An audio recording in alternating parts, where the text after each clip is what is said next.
Hey, this is Sean with Spark Hormone Therapy, and today I'm going to be discussing a really important concept that we call non-substance based emotional management replacement strategies. And that comes down to specifically talking about the four pillars of a healthy emotional management system.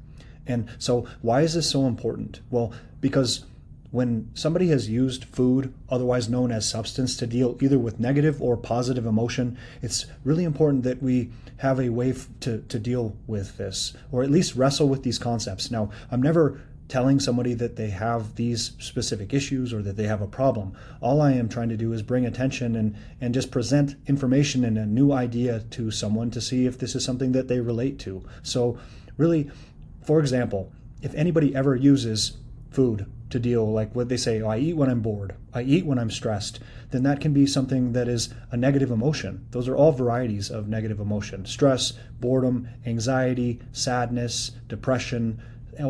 And on the other side, it's also a way that food is used for celebratory or positive emotion too. Some people do both. So anytime that we are talking about a diet, that can be a very, very restrictive process that can have a lot of frustration or feelings of deprivation. Those are also negative emotion, and that's why dieting is really a dumb idea and it doesn't work. Because for somebody that already uses food to deal with negative emotion, then we're going to tell them that, oh, well, now you have to feel frustrated, deprived, and restricted. All that does is provoke more negative emotion, and it's really, really counterproductive. So I know it's a mouthful to say.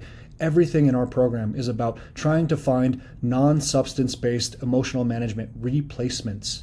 So that is the most simple analogy that I use or example is, if somebody is stressed, the one person will go and take the dog for a walk. That's a healthy coping mechanism to deal with negative emotion as part of their emotional management system. Another person may deal with that same exact negative emotion by eating, for example, a box of cookies. And so that is definitely not productive or conducive to a healthy outcome for that person. So also then, when we look at it that way, when we are using substance of any kind for short-term pleasure at the expense of long-term consequence, in a way that's also what we would call substance abuse. So it's really, really important that we at least start to wrestle with this. And if a person says that I definitely relate to that, or there are some components of that ring true for me, then it's important for us to focus on the replacements. So now there are really, really four categories of a healthy emotional management system that we can lean on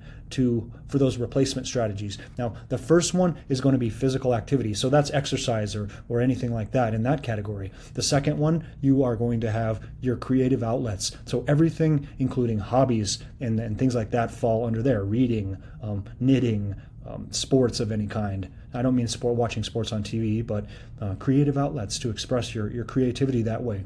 The third component of a healthy emotional management system, what I call the four pillars, that is sexuality, intimacy, physical touch. All of those lie under that. Because what a person is trying to do is they are trying to release emotional tension when they are, for example, using food.